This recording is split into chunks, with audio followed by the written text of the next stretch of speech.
कृषि कानूनों पर चल रही विरोध प्रदर्शनों को विपक्षी पार्टियां मौके के रूप में देख रही हैं। सभी राजनीतिक दल किसानों को अपनी तरफ करने के लिए उनके साथ पंचायतें कर रहे हैं। कांग्रेस पार्टी ने भी उत्तर प्रदेश में जगह जगह किसानों के साथ महापंचायतों का दौर शुरू कर दिया है। कांग्रेस की महासचिव प्रियंका गांधी मंगलवार को किसान महापंचायत को संबोधित करने मथुरा आईं।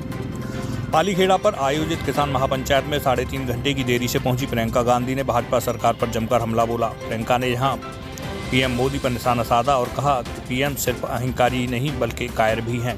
प्रियंका गांधी ने कहा कि अगर पिछली सरकारों ने कुछ बनाया ही नहीं तो फिर आप बेच क्या रहे हैं। आपकी सरकार ने सिर्फ नोटबंदी और जीएसटी बनाया है जिससे जनता परेशान है। प्रियंका ने ऐलान किया कि जब तक तीनों कानून वापस नहीं होंगे तब तक किसानों की लड़ाई जारी रहेगी। हमारी सरकार आते ही इन कानूनों को रद्द कर दिया जाएगा।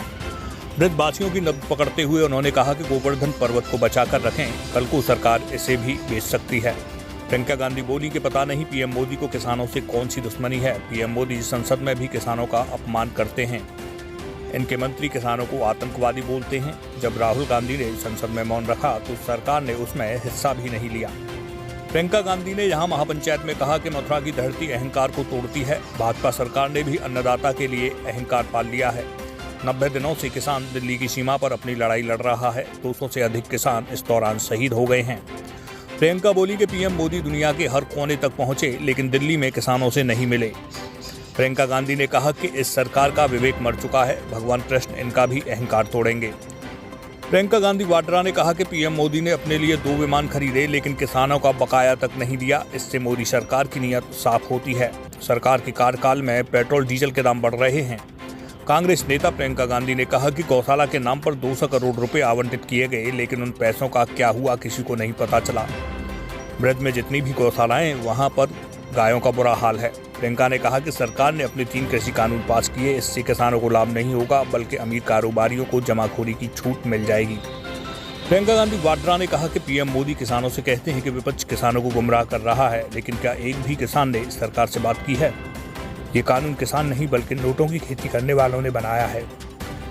प्रियंका गांधी वाड्रा ने कहा कि पीएम मोदी किसानों से कहते हैं कि विपक्ष किसानों को गुमराह कर रहा है, लेकिन क्या एक भी किसान से सरकार ने बात की है? ये कानून किसानों ने नहीं बल्कि नोटों की खेती करने वाले लोगों ने बनाया है।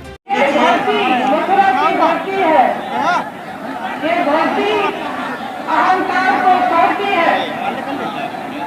भगवान श्री कृष्ण ने अहंकार में डूबे इंद्रदेव जी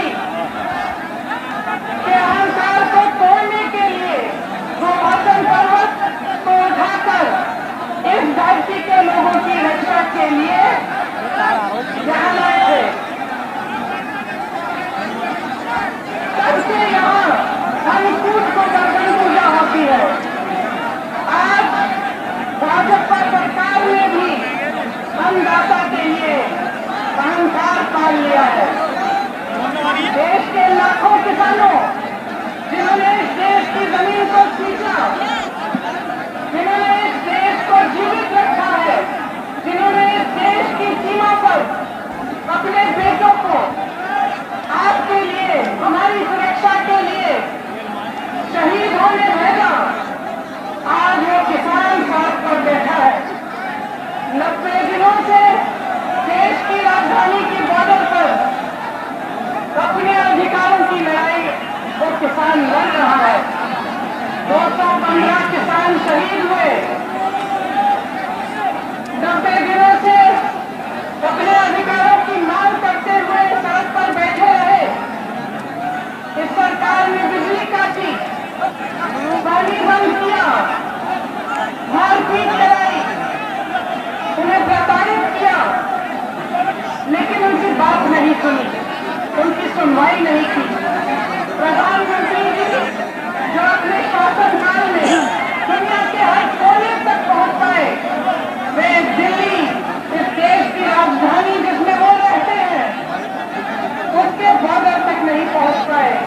आपसे किसानों से बात करने के लिए वो न आए, न उन्होंने किसी को भेजा और आपकी समस्याएं, उनकी सुनवाई नहीं हुई।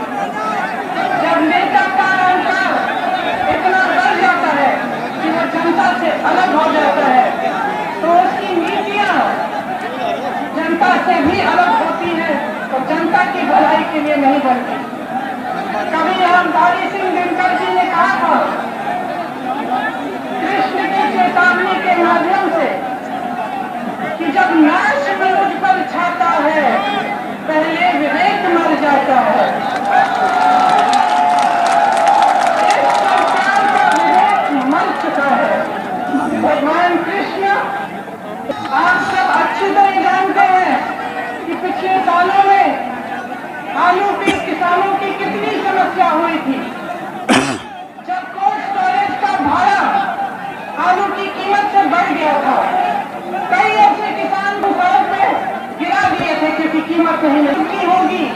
आपको बकाया मिलेगा गन्ना का, उसने आपके लिए कुछ नहीं किया। आप सब जानते हैं कि गन्ने का बकाया 15,000 करोड़ रुपए है। आज पूरे देश भर का बकाया है। ये 2 हवाई जहाज खरीदे हैं, उन 2 हवाई जहाजों की कीमत 16,000 करोड़ रुपए है। आपके बकाये की कीमत 15,000 करोड़ रुपए है। आपको बकाया नहीं मिला, लेकिन प्रधानमंत्री जी ने अपने लिए 2 हवाई जहाज खरीदे। ये उनकी नीयत है, समझ लीजिए। गन्ने के दाम वही के वही है, पेट्रोल डीजल के दाम बढ़ते चले जा रहे हैं। आज बिजली के दाम बढ़ते चले जा रहे हैं।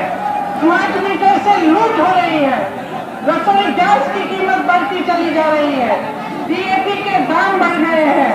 ओलावृष्टि हुई, आपको क्या मुआवजा मिला?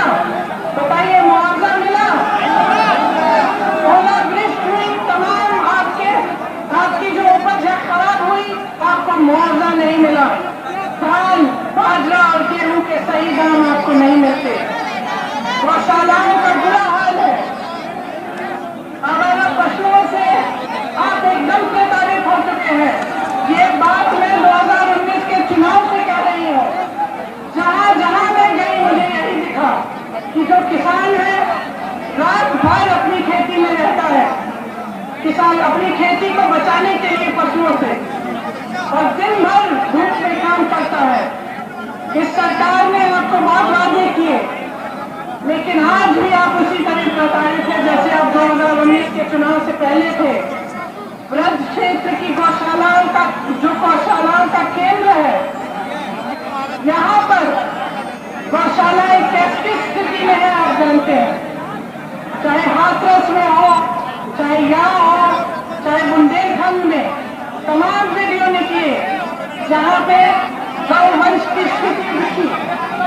न चारा मिल रहा था, न पानी, अन्य जानवर उनको चबा रहे थे, उनको काट रहे थे, पड़े रहे थे जानवर धूप में, कोई मदद के लिए नहीं आया। किसान महापंचायत में कांग्रेस के प्रदेश व जिला स्तरीय प्रमुख नेताओं के साथ हजारों की संख्या में किसान भाई मौजूद रहे।